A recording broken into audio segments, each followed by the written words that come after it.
So let me do a quick video showing you guys Ansible.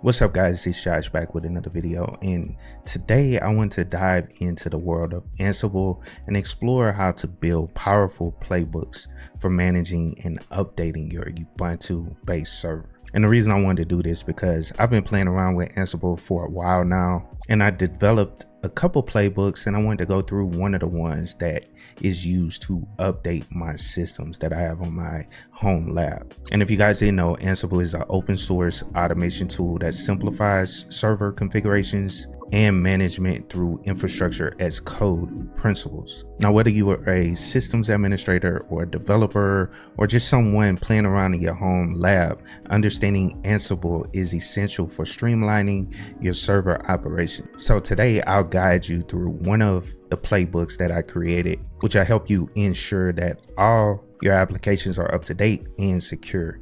So let's jump right into it and make some magic with Ansible together. Before we move forward, I wanted to give a quick shout out to CIQ, the official partner of Rocky Linux. Rocky Linux is a Linux distribution that is intended to be a downstream complete binary compatible release using the Red Hat Enterprise Linux operating system source code. The project is led by Gregory Kurtzer, who was the founder of the CentOS project. So check out Rocky Linux at ciq.co. Now, before we dive into building the Ansible playbook, or at least showing you guys the playbook I built, let's start off by giving you guys a quick introduction of Ansible itself. And as you can see, I have opened the Ansible's GitHub page. And this will give you a lot of information about the application itself, as well as the application. And as you can see, it has a GPL 3.0, so it's free and open source, but this covers everything about it. And let's just read the about. But Ansible is a radically simple IT automation platform that makes your applications and systems easier to deploy and maintain.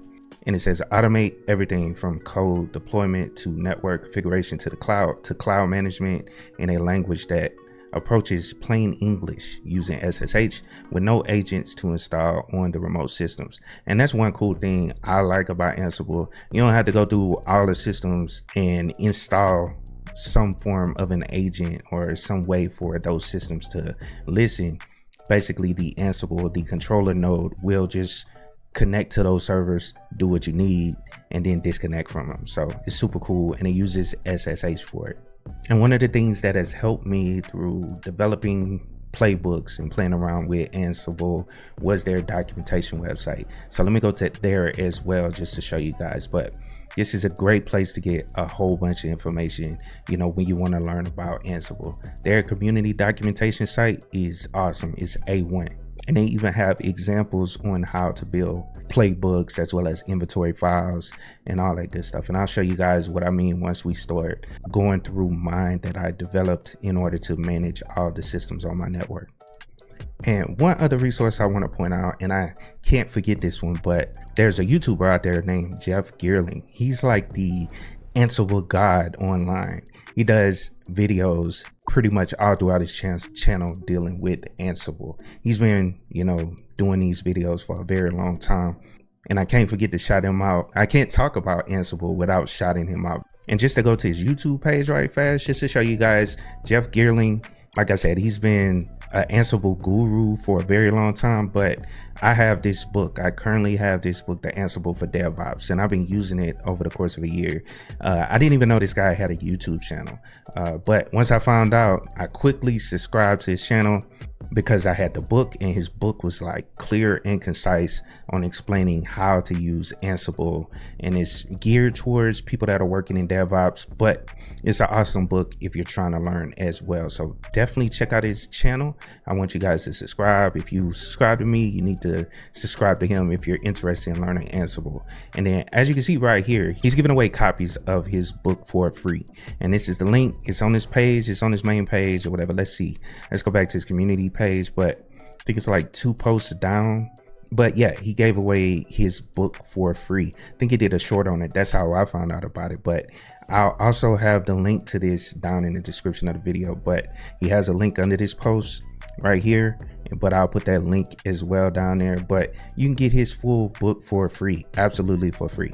And also, when you get this version of the book, it'll come with all the updates. So any changes or corrections that he make with the book, you'll get those changes as well. You know what I'm saying? By owning it. So super dope PDF version. You can get this whole book, you know, for free. Like I said, he's been talking about Ansible. I think Jeff has been around for a long time developing stuff in there. Also, he has a GitHub, so check that out as well.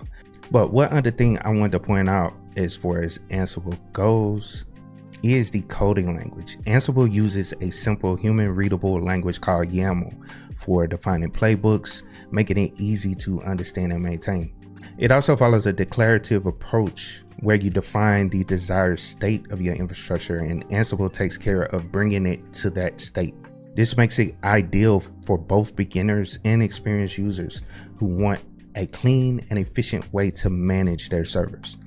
Now that we have a basic understanding of Ansible, let's get down and dirty and show you guys how to create your first playbook. All right, so before I show you guys the Ansible playbook, I want to go through and show you guys how to get it installed first. And I'm connected via SSH to a brand new Ubuntu 22.04 server. And let's just walk through the install real quick because it doesn't take long to install. And this is to set up a controller node. This is the only place you need to install software, is whatever server that you want to create your playbooks on and actually push it out to other servers. And you want to just make sure that all the nodes that you're going to be pushing stuff out to or making changes to, all those servers that you want to connect to, you have a way to connect to them. And it could be via SSH. You can have SSH keys. So it's multiple ways to actually do it using whatever account that you want to use. Now, what account I'm gonna use is simply just the Josh account, because I have a Josh account created on all the other nodes. So let's get it. The first thing you need to do is add the PPA to your repository. So all you have to do is type sudo apt-add-repository, and I'm gonna tab it out, but it's basically app-add-repository. And then let's type in the PPA. So PPA and then port and then Ansible and then / Ansible. That's the PPA name. And make sure you type it in right so it'll, you know, actually add the right PPA and you get the information from the right place. So make sure you type it in properly. Now let's go down and press enter. Type in our sudo password, because this is a root command or a sudo command, and you have to type that in. And then it's going to ask you a couple questions through here. If you don't see none of this, you typed it in wrong. But as you can see, it's showing like ansible.com. If you face any issues while installing that PPA, you know, you can file your issues here at the GitHub page for it. But let's go down and press enter. Boom, that'll go down and add that PPA to the system. And it also run an update on the system. So sudo apt to update, but I like to run it again anyway. So sudo apt update, just to verify that repository is there. And as you can see, it's there. We seen it earlier when it actually added the PPA. I just like to run it again just to verify, you know, just to double check. There's nothing wrong with that. Now, all we had to do is type sudo apt install Ansible. Super simple. So sudo apt install Ansible and press enter. And basically what you can see is I typed it in wrong. So let's replace that, change that up, spell it right. But sudo apt install Ansible. Boom. And I'll leave that in there so you guys can see my mistakes. I like to leave it in there regardless, just so you guys can see that I make mistakes too when I'm actually making these videos, as well as showing you guys how to use this stuff. But you can quickly, you know, get it corrected by typing it in right. Like I should have did the first time. But we good to go. It's going through. I'll be back when it finishes. All right, so we got Ansible installed on our controller node. And so with the controller node, you can manage your nodes. That's part of the configuration, you know, setting it up. There's two places you can set up your host or your systems that you want the Ansible controller to connect to.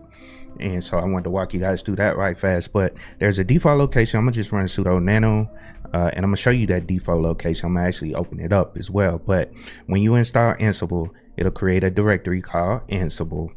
And then there's a file in here called host. So this is where you can control all your, it's like the main inventory files. So if you don't create like an inventory file with your YAML file, which is the way I'm gonna show you guys how to do it, you can use this host file, which is a high level inventory file. So if you don't have an inventory file built with your Ansible playbook, then the playbook will default to this host file that's located under this directory in etc. So let's go on and press enter there, and that'll open up the actual example host file. And what I typically do whenever I mess with configuration files, I'll make a copy of it, but we're not going to change this one. I'm going to show you guys how to create an inventory file along with your playbook. That's an easier way, you know, control everything, you know, via the playbook itself. But they have examples in here on how to, you know, set up an inventory. So like for instance, let's say you got a bunch of web servers. Then you can add IP addresses in there, and this is the format, and all you have to do is uncomment this out, and then, you know, and I'm just uncommenting it out just so you guys can see. But this is an example of an inventory of a bunch of servers. So you have your web servers and IP addresses. You can also have domain names in there, and it'll read this file and look for a host to run that playbook against. So essentially that's what this file is made for. So I'm gonna exit this file out, and I'm not gonna save it because we're gonna use our inventory file within the directory that we want to create for our Ansible playbooks. And it's a good opportunity to show you guys the Ansible playbook that I created on my repository in GitHub. So let's go back here to the web browser and let's pull up my page. This is my page I created. I'm starting to create a bunch of Ansible playbooks, or at least put them up there. I put this one up there recently. This basically updates Ubuntu servers, and as you can see, it was put up there like 2 weeks ago. But yeah, I put all this together so you guys can have a better understanding of how to actually use it, and actually get the playbook if you need to, and all that good stuff. So you can check this out. But let's click on the one for the update Ubuntu 22.04. So if you go up in there, it has instructions on how to set up the playbook. So you basically start off, you want to make sure you create those keys, or at least create the key on the controller node, which is our server we just set up, and then push those public keys out to those nodes that you want to connect to. Now, I'm not going to go through that process because I'm just doing a quick demonstration to show you guys, but I also have everything written out as far as the inventory file and the playbook itself. So once you download the playbook itself. So actually, let's go back here to my main page, and what I want to do is copy the link to clone my repository down to this server right fast. So let's hop over back to the terminal, and you guys can use mine, or you can create your own. Use mine as a base, or you can create your own, you know, at the end of the day, however you want to do it. But I basically wrote out the command for you. So git clone, you know, and then our playbook. That's all you need. And you want to make sure you got git install, so just make sure you got that on there as well. And it may or may not clone. Yeah, it cloned it down. Cool. So I wasn't sure if it was going to clone it down, but as you can see, there's that directory from my GitHub page. So like I said, you can use this as a starting, you know, page or whatever, and just play around with it and create what you want within this actual playbook. So, or this folder. So essentially, let's go into this directory. So Ansible playbook-dev, and then let's ls this directory. There's that update Ubuntu. So once I get, you know, more playbooks up there, you'll see them within this same directory, and I'll have information on each one of the playbooks that I put up there once I, you know, feel that it's good enough, or I want to actually put it out there to the public. But let's cd into that updates Ubuntu 22.04, and let's ls this. I want to go down and show you guys everything. This is the basic format for playbook, in my opinion. So you want to have an inventory file, and let's actually cat that out, and you'll see it just has examples in there, and I'll show you guys, you know, how to change it up. But this is an example of setting up a Ansible inventory file, and basically you can go through, modify this, add your, you know, IP addresses of your systems on your network, however you want to do it. You could break it out. This has the server name, or you could put whatever you want. I just put server 1, server 2. You could put whatever you want there. You could put host 1, host 2, whatever, you know what I'm saying, and just put the IP address there. And then once you update the inventory file, then you want to update the playbook. and just verify that it'll work for what you need. Now I built this, I left some of the specialty stuff out of it somewhat, and hold on, I did the wrong thing, but let's cat out that playbook, because certain things apply to my network that won't apply to your network, you know what I'm saying? So you want to adjust this based on the way it is. Now I just kind of cat it out so you guys can see, and I can kind of break down exactly what I'm doing. And essentially you specify this is basically specifying certain things about the playbook, like what you need, like as far as prerequisites go. So what host you want to associate this playbook to or run these commands on. I have it on all. I just put that as default, but it looks a little different on mine. Gather facts, let's see, become, and like I said, I don't want to break down this too much, you know what I'm saying, because it's a lot and it'll take me about a 30-minute video to break everything down of what I'm doing. But a lot of this is explained in the documentation. That's why you want to look at the documentation. And then you got your variable prompt, variable prompt, and this is for the password. See, I have it running as a simple sudo user account, so it asks me for a password, and so the password is the same across these servers.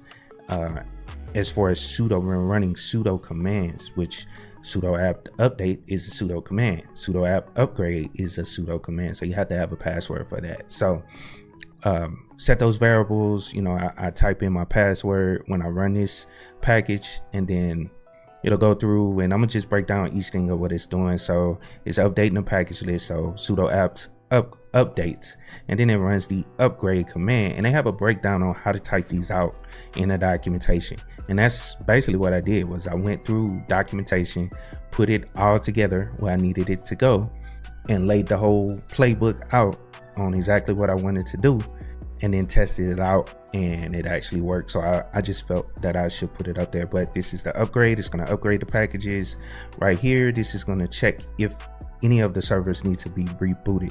And what I'm gonna do is run this as well on my main system so you guys can see what it does. And then it just checks to verify if it needs to be rebooted, and then reboot server if required. So it'll go through, reboot the system if it needs to. And then also I put in there some more apt commands like sudo apt auto remove. That'll remove, old packages, old dependencies, things like that that's not needed on the system anymore, as well as auto clean, which cleans up as well. So that's essentially what I did with this playbook. And like I said, I didn't want to go through and just show you guys word for word. I just want to show you guys the overall process that this thing is taking. Now let's switch over to my main system, and I can run this playbook, on my live environment. So let's log out for this server and actually go over to my main controller, and let's log in. So we could just type sudo ssh and then 192.168.10, and I believe my Ansible server is 8. So it has a static IP address. I think that's the right one. You might want to do that on your system as well. And any servers that you have on your network that are going to be host for this Ansible server, you probably want to set a static IP address so it doesn't, let's say it reboots or something, it might get a new IP address. You know what I'm saying? So, because the lease, obviously you guys know the way DHCP works. It leases out those IP addresses for a certain time period, and then they may get the same one, may get a different one. So that'll break your Ansible playbook if they don't have static IP addresses, just so you guys know. But yeah, this is my Ansible controller node that I have running on my system. So let me ls this directory. Yeah. So if I go to Ansible playbooks, and then Ubuntu, I believe, and then let me ls this directory because I can't remember where it's at. Yeah, so updates, Ubuntu, and I forgot to put the cd command in front of it, and let's tab that out, and I need to put the underscore there, so let's press enter. That's ls this directory. As you can see, I had those same 2 files there, and I'll go down and cat those out so you guys can kind of see. I don't care, this is kind of like a test network where I'm running this, and it connects to some hosts. But yeah, as you can see, I'm even using it to update the local host. I had that information in there as well. And then my servers on my network, a couple of servers on my network. And then and that's our inventory file. And if we cat out our playbook, so, and it's Ubuntu 22_upgrade, let's press enter. As you can see, it kind of, breaks that down as well. And one thing I made some changes to this one. One thing I did different was I wanted to exclude localhost, because localhost is being run using this command, but I don't want it to reboot, because if you reboot the system while it's running this Ansible command, it's gonna kill the rest of the actual command if you reboot the system. So you want to make sure you do something like that if you want to run the updates, because my Ubuntu controller node is Ubuntu as well, 22, and I want to keep that one up to date as well. So that's why I had to put an exclusion there, and anytime I log into it, that'll be the only server I have to reboot, but the other ones will get taken care of by the playbook. So let's go on and clear right fast, and let me show you guys how to actually run it. And just to make it simple, I'm not going to type it all in, but essentially there is a command called Ansible Playbook that's built into Ansible. That's the command you run in order to run a playbook, -I, and that allows you to specify an inventory file. So the inventory file, like I said, controls the nodes that we're going to run this playbook against. So that's why we have that inventory file, and then our YAML file for the playbook. So all we have to do is press enter, and I'll walk you guys through it. Like I said, it's going to prompt me for my sudo password that'll run on all of those systems, and hopefully we see some updates, because it's been a couple days since I actually ran these scripts. But as you can see, it'll break out everything you're doing within the playbook. So the task is gathering the facts, so all the information about it, and then update the package list. So it'll put all those titles that we wrote out in the playbook in here. So gathering the facts, that's basically all the variables we set, what inventory what servers we want to connect to and actually run this stuff on, and then the update package list, and then now it's going through an upgrading. And so you'll see it take a little time, because it's basically running that on all those servers we have listed. As you can see, it's what's that, six servers that it's running this against. It's running these commands against. And so let me wait a little bit until it gets to it, and it'll break down each one of them as far as the upgrade packages. You'll see them in yellow. If it was green, it'll be green if it didn't have any updates at all. So it'll go through and give us a report of each that we actually upgraded those servers. And I'll be back when it finishes, because it looked like it's taking a little time, and it looks like it finished. So never mind. Here we go. So this was one of the other steps. So upgrade packages, and then check to see if they needed a reboot. As you can see, they're all green, so they don't need a reboot. And then this is to reboot the servers if required, and it's skipping that.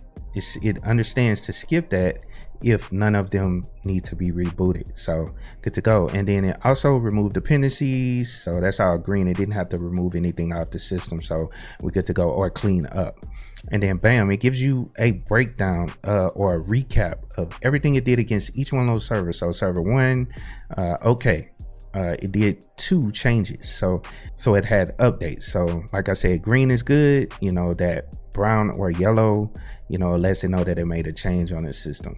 And then this blue right here, or green teal looking color, that's something that it skipped. And so that playbook is out there on my GitHub page, so if you want to check it out, you can. I just wanted to walk through how it actually works, and then show you guys Ansible a little bit. All right, so congratulations, you have successfully built a Ansible playbook. If you follow that playbook that I have, you can successfully have that up and running, so you can update all your Ubuntu and Debian-based systems within your home lab, as well as the cloud, because you could put the public IP address of the server. As long as you have access to that cloud server, you can run this Ansible playbook locally, and it'll find that server in the cloud and update it for you. And like I said, by automating, this process, you can save a whole bunch of time and ensure the security and stability of your servers in your infrastructure. And again, don't forget to check out the official Ansible documentation, as well as their online communities and additional tutorials to enhance your Ansible skills. So anyway, thanks for watching, and I hope you found this tutorial informative and gained a better understanding of Ansible's capabilities. And if you enjoyed the content, don't forget to subscribe to our channel for more tutorials like this dealing with Linux. And like I said, feel free to explore the GitHub repository that I showed you guys. I'll have that link down in the description of the video so you guys can download that playbook, run it on your servers, test it out or whatever, and let me know if you have any questions. So I hope you guys have a wonderful day, and of course, keep it techie.